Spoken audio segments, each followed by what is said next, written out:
I'm not going to settle for this. This is not going to be it for my life. I deserve more than this. See, that will start making you do some stuff. See, a lot of people go to work every day miserable, and all they do is just talk about how miserable they are. But they don't do anything about it. When I was 17, I read a quote that went something like, "If you live each day as if it was your last, someday you'll most certainly be right." It made an impression on me. And since then, for the past 33 years, I've looked in the mirror every morning and asked myself, if today were the last day of my life, would I want to do what I am about to do today?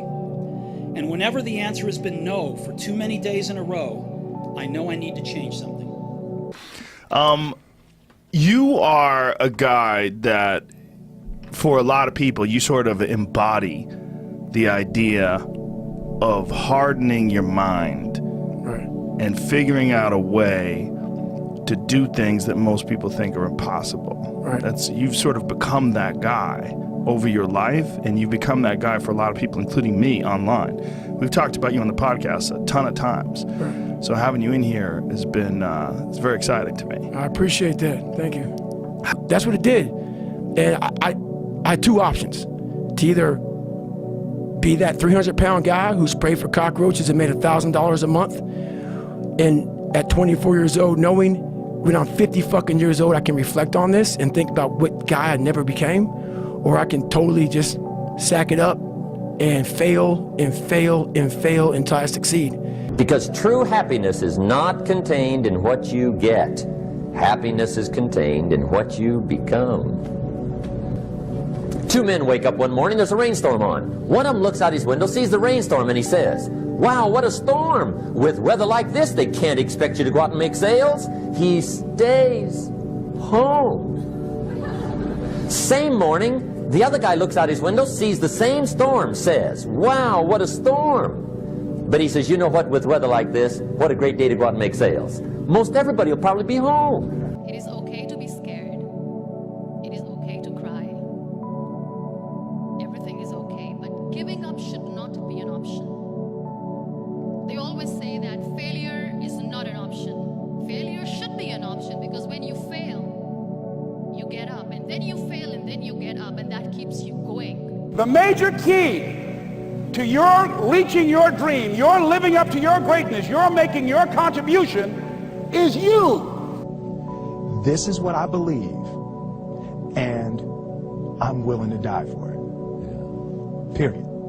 It's that simple. Now, let me share something else with you, ladies and gentlemen. When you know within yourself that there's something you want to do, and I believe that all of us were born with a purpose, that all of us have something that we are supposed to do, that all of us have some goodness within us, and that goodness gives us a responsibility to manifest our greatness. And when you know that, you can feel it in your guts, and you know that you're deliberately operating below your potential. You've gotten comfortable. You stop expanding, you stop stretching, you stop challenging yourself. Let me share something else with you. Not only is it possible for you to have your dream, but it's necessary.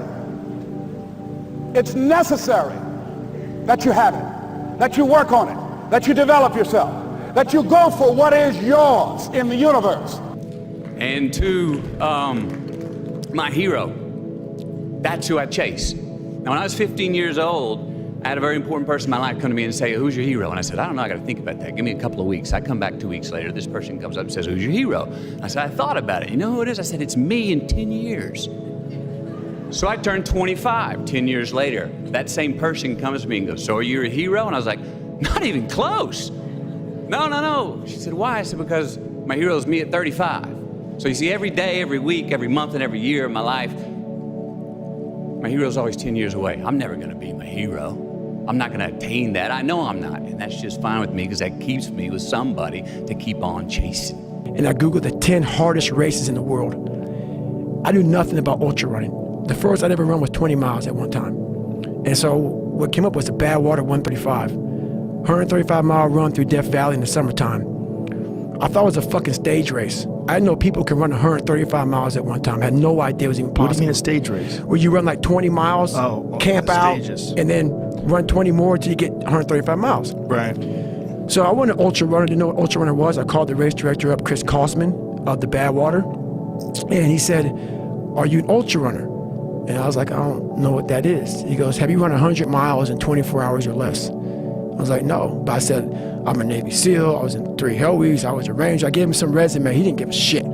He said, "I don't care. You got qualified for my race." And the deadline was up in 2 months for this Badwater race. And basically, he said, "There's 2 more races you can do to qualify. And I might consider you in my race. We select top 90 athletes in the world, and you're not even an ultra runner." But What is the most amount of miles you've ever run?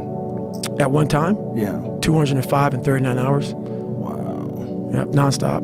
You look at your life, you look at what you produce. Is it giving you what you want? Are you living on purpose? Are you living your dream? Are you acting on your ideas? Are you doing all you can do? Have you gotten comfortable? Are you procrastinating? Are you evading your own greatness? Are you surrounding yourself with people that can nourish you? Are you challenging yourself? Are you experimenting? Are you learning something different?